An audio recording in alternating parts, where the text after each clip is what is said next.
ಯೇಸುವಿಗೆ ಸ್ತೋತ್ರ. ಇಂದು 30 ಡಿಸೆಂಬರ್ 2025.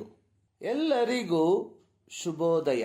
ಈ ದಿನದ ಧ್ಯಾನ ಭಾಗ ಪೇತ್ರನು ಬರೆದ 2ನೇ ಪತ್ರಿಕೆ 1ನೇ ಅಧ್ಯಾಯ ಅದರ 6ನೇ ವಾಕ್ಯದ ಪ್ರಾರಂಭ ಭಾಗ. ಇಲ್ಲಿ ಪೇತ್ರನು ಚದರಿ ಹೋಗಿರುವ ಕ್ರೈಸ್ತರಿಗೆ ಧರಿಸಿಕೊಳ್ಳಬೇಕಾದ 2ನೆಯ ಸದ್ಗುಣದ ಕುರಿತಾಗಿ ಹೇಳುವಂಥದ್ದನ್ನು ನೋಡುತ್ತೇವೆ. ಇಲ್ಲಿ ಪೇತ್ರನು ಹೇಳಿರುವಂಥದ್ದು ನೈತಿಕ ಶ್ರೇಷ್ಠತೆಗೆ ಜ್ಞಾನವನ್ನು ಕೂಡಿಸಿರಿ. ನೈತಿಕ ಶ್ರೇಷ್ಠತೆ ಎಂಬ ಸದ್ಗುಣವು ಒಬ್ಬ ವ್ಯಕ್ತಿಯ ಜೀವಿತದಲ್ಲಿರುವ ಅತ್ಯಂತ ಮಹೋನ್ನತ ಗುಣವಾಗಿದ್ದು, ಅದು ಅವರಿಗೆ ವಹಿಸಿದ ದೌತ್ಯವನ್ನು ಅತ್ಯುತ್ತಮವಾಗಿ ಪೂರೈಸುವಂತೆ ಮಾಡುವುದು ಆಗಿದೆ. ಎಫೆಸ ಪತ್ರಿಕೆ 2ನೇ ಅಧ್ಯಾಯದ 10ನೇ ವಾಕ್ಯದಲ್ಲಿ ಪೌಲನು ಬರೆದಿರುವಂಥದ್ದು, ಸತ್ಕಾರ್ಯಗಳನ್ನು ಮಾಡುವುದಕ್ಕಾಗಿಯೇ ಕ್ರಿಸ್ತ ಯೇಸುವಿನಲ್ಲಿ ಸೃಷ್ಟಿಸಲ್ಪಟ್ಟೆವು. ನಾವು ಸತ್ಕಾರ್ಯಗಳನ್ನು ನಡೆಸುವವರಾಗಿ ಬದುಕಬೇಕೆಂದು ದೇವರು ನಮ್ಮನ್ನು ಮೊದಲೇ ನೇಮಿಸಿದನು.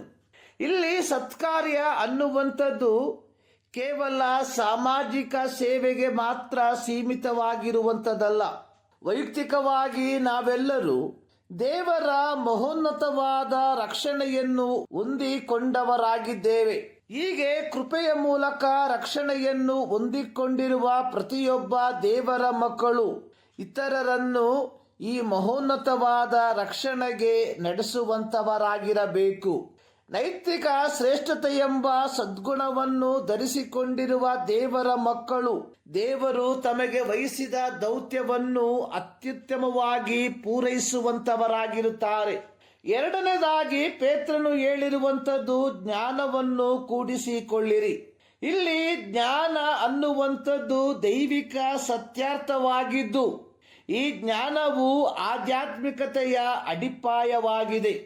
ಕೊಲೊಸ್ಸೆ ಸಭೆಯ ದೇವಜನರಿಗಾಗಿ ಪೌಲನು ಪ್ರಾರ್ಥಿಸುವಾಗ ಪ್ರಾರ್ಥಿಸಿರುವಂಥದ್ದು, ನೀವು ಸಕಲ ಆತ್ಮೀಯ ಜ್ಞಾನವನ್ನು ಗ್ರಹಿಕೆಯನ್ನು ಹೊಂದಿ ಕರ್ತನ ಚಿತ್ತದ ವಿಷಯವಾದ ತಿಳುವಳಿಕೆಯಿಂದ ತುಂಬಿಕೊಳ್ಳಿರಿ.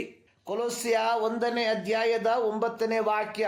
ಪೇತ್ರನು ಈ ಪತ್ರಿಕೆಯನ್ನು ಬರೆಯುವ ಕಾಲಘಟ್ಟಗಳಲ್ಲಿ ನಾಸ್ಟಿಸಿಸಂ, ನಾಸ್ಟಿಕ್ ತತ್ವವಾದ ಅಥವಾ ಜ್ಞಾನವಾದ ಎಂಬ ದುರ್ಬೋಧನೆಯ ಗುಂಪು ಆದಿಮ ಸಭೆಗಳಲ್ಲಿ ವ್ಯಾಪಕವಾಗಿ ವ್ಯಾಪಿಸುತ್ತಿತ್ತು. ಇವರ ಬೋಧನೆ ಅನ್ನುವಂಥದ್ದು ರಕ್ಷಣೆಯು ಜ್ಞಾನದ ಮೂಲಕ ಲಭ್ಯ. ಈ ತತ್ವದ ಕಲಿಸುವಿಕೆ ಅನ್ನುವಂಥದ್ದು ವಿಶೇಷ ಜ್ಞಾನವನ್ನು ಪಡೆದುಕೊಳ್ಳುವುದರ ಮೂಲಕ ಮೋಕ್ಷವನ್ನು ಪಡೆದುಕೊಳ್ಳಬಹುದು. ಇದರ ಮತ್ತೊಂದು ಕಲಿಸುವಿಕೆ ಭೌತಿಕ ಜಗತ್ತು ಅಥವಾ ಕಾಣುವ ಈ ಲೋಕ ಕೆಟ್ಟದ್ದು. ವಿಶೇಷ ಜ್ಞಾನವು ಒಬ್ಬನನ್ನು ಈ ಕೆಟ್ಟದಾಗಿರುವ ಭೌತಿಕ ಪ್ರಪಂಚದಿಂದ ತಪ್ಪಿಸಿಕೊಳ್ಳುವ ಮಾರ್ಗವನ್ನು ತಿಳಿಯಪಡಿಸುತ್ತದೆ ಎಂಬುದಾಗಿ ಆಗಿತ್ತು.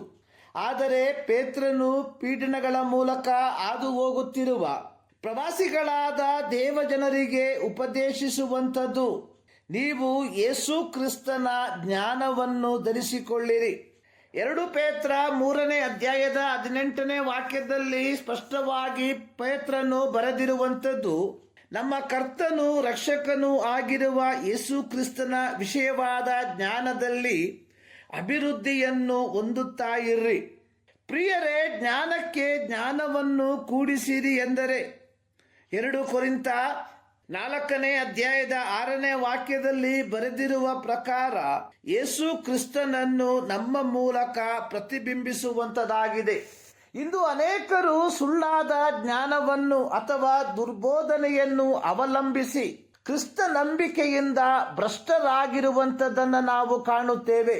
ಹೀಗಿರಲಾಗಿ ನಾವುಗಳು ಯಥಾರ್ಥವಾದ ಜ್ಞಾನವನ್ನು ಅಂದರೆ ಯೇಸು ಕ್ರಿಸ್ತನನ್ನು ಧರಿಸಿಕೊಂಡವರಾಗಿ ಈ ಜೀವಿತವನ್ನ ಜೀವಿಸುವಂಥವರಾಗಿರುವ ಈ ಮುಂಜಾನೆಯಲ್ಲಿ ಸರ್ವಶಕ್ತನಾದ ದೇವರು ಈ ಅಧ್ಯಯನದ ಮೂಲಕ ನಿಮ್ಮನ್ನು ಆಶೀರ್ವದಿಸಲಿ.